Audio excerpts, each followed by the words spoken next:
Okey, rasa gula. Gula rasa apa? Okey, gula rasa apa? Rasa apa? Tu rasa apa?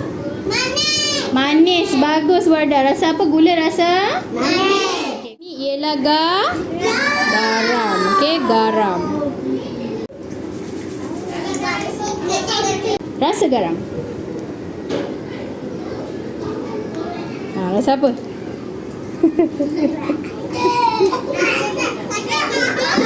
Sedih gigi. Rasa.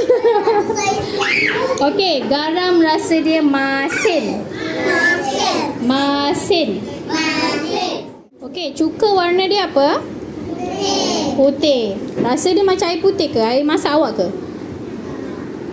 Okey, kita nak rasa dia. Sebelum rasa, cikgu nak suruh awak bau dulu. Boleh? Cuka.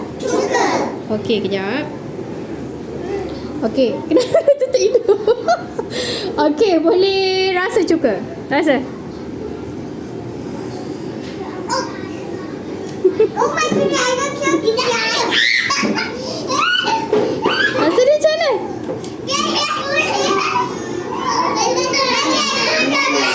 Rasa dia apa? Masam. Cuka rasa dia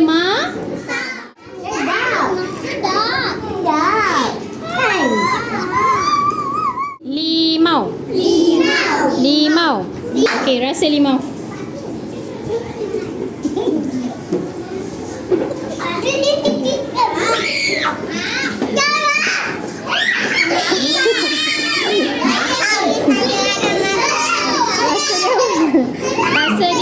Rasa dia masam. Rasa dia masam.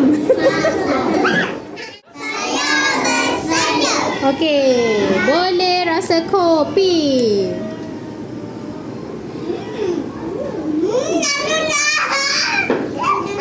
Hei, rasa apa? Rasa apa?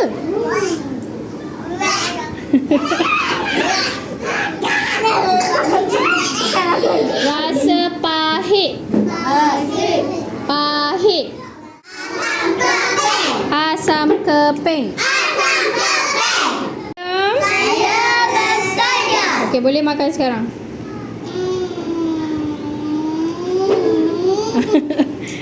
Rasa apa?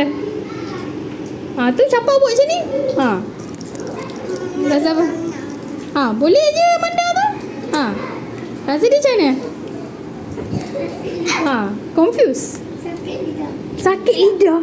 Masya Allah. Rasa dia masam.